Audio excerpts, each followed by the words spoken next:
அன்புள்ள நண்பர்களுக்கு வணக்கம். நான் உங்கள் சோழநாட்டான். தற்சமயம் இந்த பள்ளி கல்வித்துறையில் பார்த்திங்கன்னா, எல்லா மாணவர்களுக்கும் ஏதோ மாத்திரைகள் கொடுக்குறீங்க. அதுக்கப்புறம் ஊசி போட்டுக்கிட்டு இருக்கிறீங்க.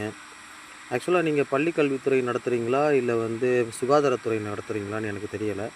சுகாதாரத்துறைக்குன்னு சொல்லிட்டு பிஹெச்என் அந்த மாதிரி எல்லா ஊர்கள்லேயும் சின்ன சின்ன ஆரம்ப சுகாதார நிலையங்கள், அரசு பொது மருத்துவமனை, அது இல்லாமல் தலைமை மருத்துவமனை எல்லாமே இருக்குது.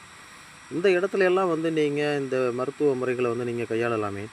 எதற்காக பள்ளியில் போயிட்டு ஒரு 14 வயதுக்குட்பட்ட குழந்தைகள்கிட்ட நீங்கள் உங்களுடைய அதிகாரத்தை காட்டுறீங்க.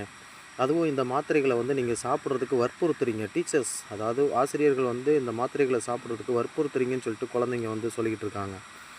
எங்கள் கண்ணு முன்னாடியே அந்த மாத்திரையை போட்டாகணும், எங்கள் கண்ணு முன்னாடியே இதை சாப்பிடணும், அங்கிட்டலாம் போகக்கூடாது, இந்த ஊசி நீ போட்டுக்கிட்டு தான் ஆகணும், போட்டால் தான் உனக்கு ப்ராக்டிக்கல் மார்க்கு, இப்படியெல்லாம் சொல்கிறதா சில கம்ப்ளைண்ட் எங்களுக்கு வந்துட்டு தான் இருக்குது.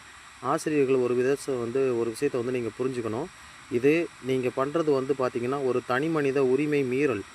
இது ஆர்டிகல் 21 படி இங்கே ஒரு தனி மனிதனுடைய உரிமையை பறிக்கிறீங்க, சுதந்திரத்தை பறிக்கிறீங்க.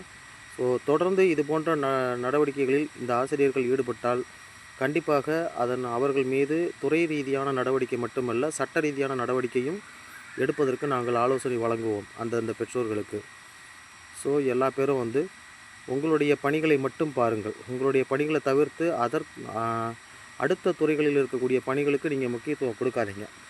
நன்றி, வணக்கம்.